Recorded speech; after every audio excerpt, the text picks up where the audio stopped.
So let's try it. Do you think there's a chance that could work? I think that's going to work, you know. I think so. I'm going to find my drink. I need to... Oh, yeah. Here it is.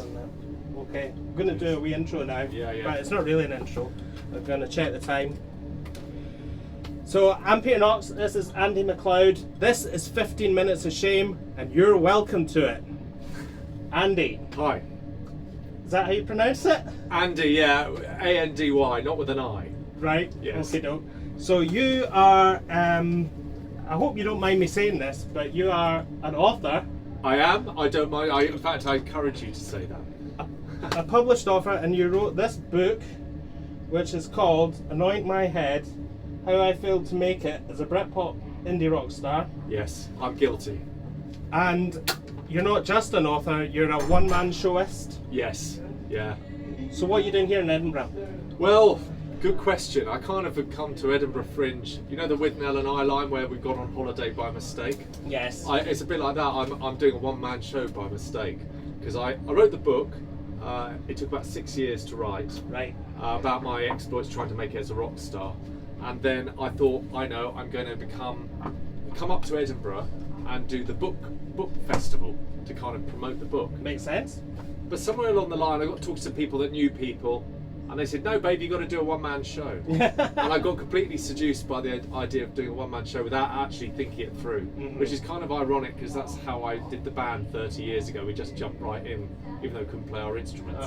So the last 6 months have been a total baptism of fire of learning how to do a one-man show, adapting the book from page to stage, as they say. Yeah. And it's probably the hardest thing I've ever done. It's harder than writing the book because a 7-hour audio book effectively. I had to get down to 50 minutes. And 50 minutes is a long time to stand up and talk as well. So it's both ways, cutting stuff but also not wanting to bore people. And then there was a bit of epiphany that I could play some of the old Pointy Birds songs, which helped. So it's turned into like a kind of, I call it like a Whopper with cheese, a four-act play. So there's 4 bits interspersed with 4 songs. And I'm loving every second of it. It's a 25-man run. Yeah. I just saw the show. Yes. It was fantastic. Thank you. And was it sold out? Yesterday was. Today wasn't. It's a Sunday. It looked sold out to me. I'm going to say it was sold out. Yeah, it was sold out. Yeah, it was nearly sold out. But yesterday was sold out, which is, I thought I'd be playing to 3 people. And the audiences are growing. I had 60 in yesterday. I was absolutely heaving. I can't believe it, really. So were you quite terrified because the idea of taking on this big commitment, obviously there's a big financial outlay, and the potential shame and humiliation of having 3 people turning up? Yeah, I mean, if you add up 25 shows at 60, it's 1,500 tickets in total.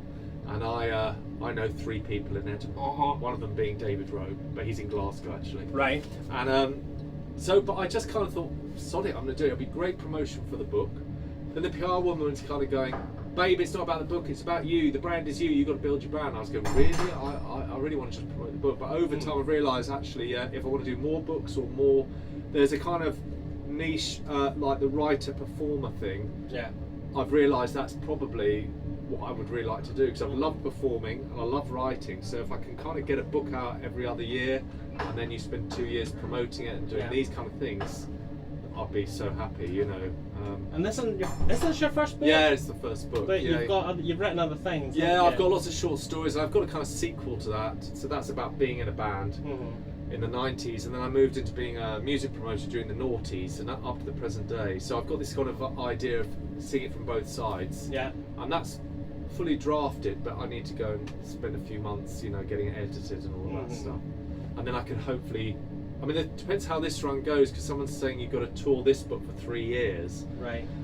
Which I hadn't. You know, really, I was just planning to go to Edinburgh and do like an author book thing. Yeah. And then I get on with the book. But now there's one-man show has turned into something else. I don't know where it's going to lead, really. There could be a London show and a tour. Someone yesterday said, "Oh, you could take it to New York," and I was going, "Really?" Then there's I've had a couple of inquiries for film rights. Of course, there's the Ricky in the background that could one day might take the book and make it into a Netflix thing. So we should say for anyone that's not read the book, Ricky Gervais was managing your band at one point. So he pops up. Yes. And I was reading about him, doing a bit of research for this, and apparently he's a millionaire now. Oh yeah, multi. Wow. So has he done much to help you promote the book? Not really, no. I mean, I got in touch with him, and his kind of assistant said, look, he doesn't have time to read the book these days. He only works on his own projects. Okay. But good luck with it, because I also had because he features in the book, I didn't want these kind of lawyers suddenly going, but the jokes are all on me anyway. The reader knows that he's going to go on and make it, and we're not. And it's a lot of free promotion for him. I've got 10,000 flyers with a cutout of Ricky on. Oh, I'd be grateful for that. Yeah. But he's cancelled now anyway, I think, so maybe it's better if you're not. Yeah, exactly. Well, this is the thing, it's sort of he's very Marmite now, isn't he? Yeah, he's not a trans ally. Not that we need to get into all that. Yeah, exactly, He's... yeah, it's funny divisive. he's chosen that target, really, because it makes him a bit more, I don't know, when I'm doing the flyering, it's a real reaction. Either people really love him or really don't like him now. Whereas maybe before the trans thing, he would have got more of a like thing, I think. Yeah, I think so. Is there anyone else that's been upset by anything in the book, or you've had a bad reaction from them? No, I think it's been just a really fantastic experience. Everyone's really embraced it and been really supportive and gone fantastic. Marcus, who's in the band, was going to make sure I'm in it a lot. You know, my brother has said, "Don't put me in it. I don't know what you're going to say." Right. I think there was a few nerves before it. But once the book came out, the jokes are literally all on me as this kind of slightly idiotic, desperate wannabe rock star. So I thought, and everyone else in the book, everything's meant affectionately. Because I knew, if you I didn't really have any. I didn't want to be mean to anyone in the book. The jokes were on me. You're not. No. Yeah. I wasn't. I didn't have anyone in mind. When I asked that question. The only one was the ninja landlord. Right. And I hadn't seen him for years, and I kind of sent him the book, and then I didn't hear anything more from him. But then we've been in touch subsequently, and he was the only guy in the book that maybe I exaggerated a bit for comic effect. But I changed his name anyway. So. Because reading the book, I'm thinking, whoa, this guy can really remember all these conversations that have happened. But you do say on the front, it's a cover version of a true story. Yes. So you've had to... My mum was a big reader, she liked big serious books, and she never read autobiographies because she said there's more fiction in them than in fiction. At least when you're reading fiction, you know what you're getting. So you've kind of covered yourself by saying that. Yeah, because I think there is that line between fiction and memoir, and both of them are a search for the truth, I think. So through fiction you are making things up, but you're effectively trying to get to the truth of the situation. And memoir is the opposite, where you've got all the information but you've got to siphon through it. So in that sense you're leaving stuff out, so it becomes a fiction really. So I like this idea that I'm supposedly telling a true story, but it can't, it's only my version of what happened, and I'm moulding it to make it into a book, so therefore it's a cover version of the true story. So that's an important thing. Yeah, I've kind of people really like that strap line, a cover version of a true story, and it kind of when I was writing kind of press release, it kind of came out like, it's basically a cover version of a true story, and then it's like, that's got to go on the cover, and then it's become the sort of strap line for the whole thing. Yeah, and I've seen in some of the publicity people maybe going sort of with the Ricky Gervais thing and Suede come up in it a bit, but really, if none of those people were in it, it would still be a fantastic book. Great, that's good to know. That's just like something to maybe hook people in. Well, this was it. I think initially when I did the first draft, it was all about Ricky and Suede, because I was a bit like, well, no one knows who I am, why would they read this? So I was quite top heavy with them, and then as the book went on, I kind of scaled them back, because I realised actually the story is my story. And they are they're the hook. It's like a song. It's a riff to get people in, and then hopefully they get more into the story. Which is a good story, and I think for anyone that's been in a band, probably whether it's been successful or not, then they're going to really latch onto it. Yes. And if you've not been in a band, then you can learn pretty much what being in a band is like. Well, I realised there's all these memoirs from rock stars that made it, and there's not really a memoir of a failed rock star. Yes. And I was putting that word failure in the title was a kind of key moment, because it was going to be how I nearly made it. And I don't think that would have resonated, but when you put how I failed and own that word failure, people then love it, because they go, I failed as well. There's so many more failed rock stars than successful ones. Yeah. So I've got so many 50-year-old blokes that go, well, I was in a band in the 90s. And then they're all like, there's a market. That's my kind of demographic. Yeah, but it's also about dreaming and striving. So it's a nice sort of failure and dreaming is either side of the coin, isn't it? Yeah. Because there's a lot of rise and fall stories. Yeah. But there isn't really a rise in this. Yeah. But because of that, there isn't really a fall. Yeah. Either. It's a little bump. Yeah. There's no rise. It's just fall and fall. Isn't it? Well, it's all more like chasing the dream, and then the dream hits reality, and then it's like that. But yeah. And I think a lot of it makes me think about really what you do define as success. Like the fortune teller says, you know, you go to them and they say, are we going to be successful? And it's, well, it depends on what you count as success. But you had a good time. Yeah, we had a great sort of made you the person you are today. Yes. You had a lot of laughs. Yeah. You've had fantastic experiences. Yes. Yeah. So it's been fantastic. You're kind of not really failed anymore. Well, it's a weird thing. I got there's a line about I was a failure at being a success. And now I'm trying to make a success out of being a failure. Right. And I went on BBC Scotland 2 days ago to talk about the book and the show. And before I went on, they played a Pointy Birds song on the radio. And I was like, wait a second, we never got played on the radio. Okay. And the whole point is we were complete. And now, if you start playing us on the radio, it's going to kind of kill the whole shtick we've got. Don't want the Pointy Birds suddenly kind of getting an audience, because it's going to be, you know. But at the same time, it's absolutely fantastic, you know. Yeah, I really enjoyed a lot of the songs, and songs like Benefit Office. You can imagine them if they've been like produced properly and being on the radio in the 90s and things like that. Maybe not all the lyrics, but it's not what it said if you just change that. I know, well, this is the thing, I couldn't help myself. I think it's a really great song, and then the kind of odd lyric, you just go, oh god, it kind of spoils it a bit. But at the same, now I'm playing the songs for laughs. Those terrible lyrics actually help the show. But if we were, you know, taking the song seriously, people go, I don't know about that lyric about Jeremy Beadle. Yeah. But it's the highlight of the song in a way. Yeah, so, exactly. It's a tough one. So I read that you're Scottish. Yes. Obviously, from the accent. Well, both my parents from Edinburgh. Right. So this has made this whole experience a sort of doubly nice experience, because every year we come up for summer holidays. My parents met when they were 15, then got married, we came along. And one year when I was about 12, my grandfather said, oh, there's this new movement in town, the Fringe. Here's a program at 10p, go in and tell me what it's like, you know. So I went in with my brother, and it was just a kind of entering this subterranean world of music and comedy. And it was a really like profound moment. I thought, wow, these are my people. Yeah. And I thought one year I'll come and do the Fringe, and I never did. And now I am, and it's a lovely. And being in Edinburgh, it's still childhood memories. So it's a wonderful. It's really been a fun month, you know. Yeah. Has it been tiring? Well, I think I'm just on adrenaline, really. Yeah. So I think I'll get back to London at the end of August, and I'll probably be exhausted, but. Yeah, because it's non-stop, and Edinburgh doesn't go to sleep, does it? It's just, I was at 1:30 last night, I left this drinks thing, and the place was packed everywhere, and I was like, God, this is amazing. When I first started, just before I moved to Edinburgh, I'd been sort of hanging out in Glasgow a lot, and you could go into a restaurant at about 9:30 at night, and they'd be like, no chance, get out. Yeah. And then, like, sitting down at a restaurant in Logan Road at 2 in the morning, and they're bringing this wine and a menu. Like, this is like such a different, it's a totally different place. So anyway, I got you some Scottish treats in case you get hungry during the interview. There's thank you. There's a snowball. And that'll do me. Can of gin and tonic from Scottish Aldi. Fantastic. And because this is all from the 90s, I got you some opal fruits. I couldn't resist. I've eaten most of them, if I'm being honest, but there's still a few there. As long as there's a red one.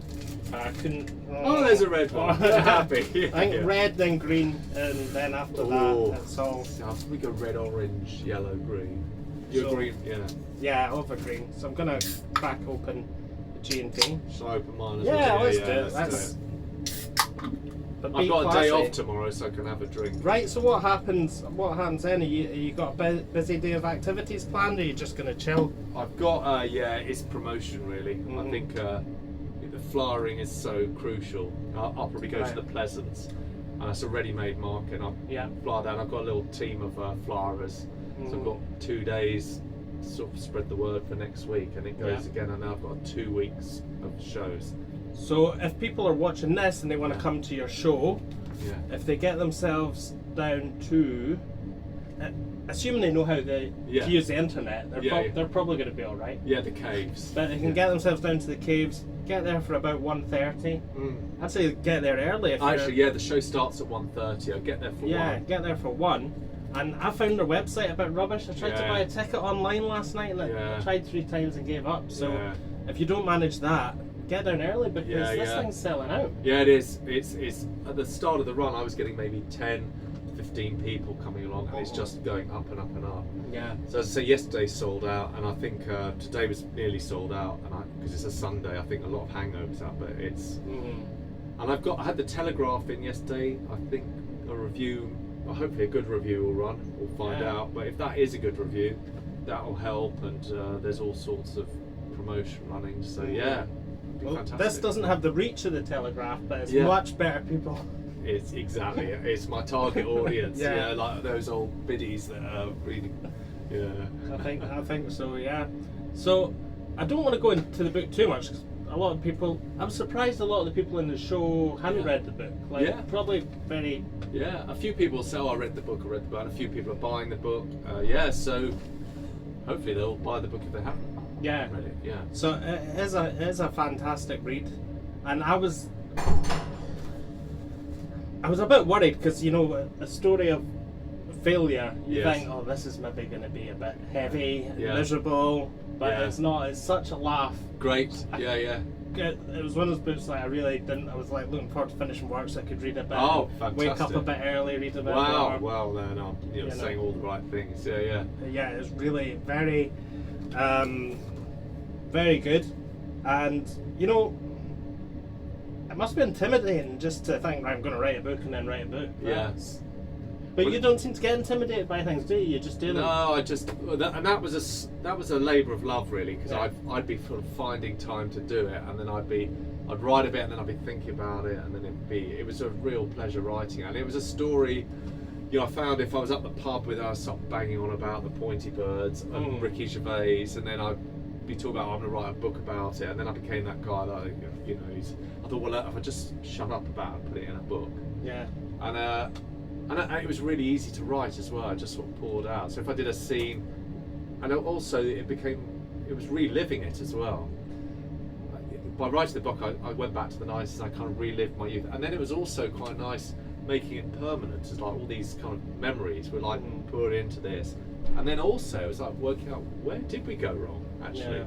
And so there was quite a kind of that's why we were just shit. Or was it other things, but so it's just a really fun process.